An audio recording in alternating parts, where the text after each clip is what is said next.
Harry, 37 ans, et sa femme Meghan, 40 ans, ont démissionné de leur rôle officiel dans la famille royale.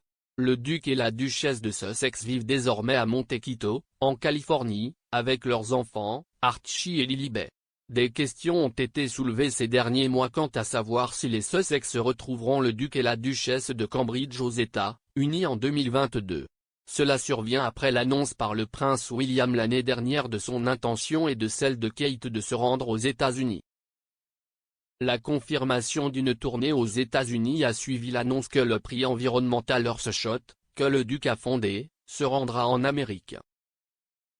Le comportement de la famille royale lors des tournées a récemment été discuté par Camilla Tominey, rédactrice en chef adjointe du Daily Telegraph, qui était auparavant la rédactrice royale du Sunday Express.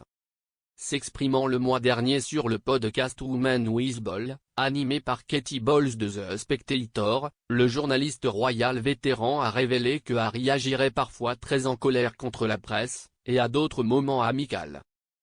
Elle a dit: « J'ai travaillé avec Harry où il était en colère contre nous et nous a ignorés ça. » Le podcast a été enregistré le jour même où la Barbade est devenue une république et a destitué la reine Elisabeth II de son poste de chef d'État. La nouvelle a rappelé à Madame Tominey un souvenir lorsqu'elle a rencontré Harry lors d'une visite dans la nation des Caraïbes. Elle a déclaré: « Je me souviens d'avoir été à la Barbade avec lui, Harry, et j'étais en rotation. Il n'arrêtait pas de me faire signe comme: Camilla. Vous avez besoin d'entendre ça. Je ne sais pas de quoi il parlait, de l'huile de palme ou quelque chose comme ça. Je suis là avec mon carnet, en pensant au, il est très amical. Donc, si est un peu un environnement chaud et froid. » Elle a ajouté: « Parfois, vous pouvez être à l'arrière de l'avion et un royal descend pour discuter. Parfois, ils agissent comme si vous ne devriez même pas être là. » Madame Tominey a également expliqué comment d'autres membres de la famille royale interagissent avec les médias, notamment William et Kate, ainsi que le prince Charles et Camilla, duchesse de Cornouailles. Elle a déclaré: « Charles et Camilla sont toujours très bons.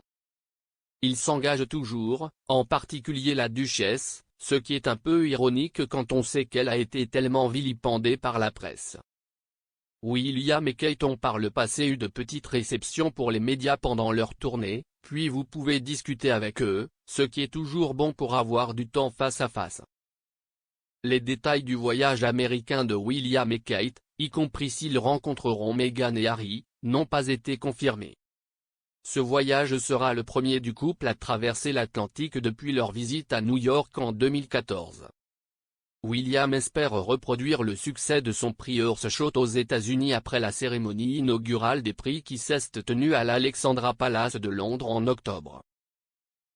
Les 5 récipiendaires des prix ont chacun remporté un prix d'1 million de livres sterling pour les aider dans leur solution pour aider à réparer les environnements naturels menacés de la planète. Pour vous abonner à Women with Ball, rendez-vous chez votre fournisseur de podcast habituel.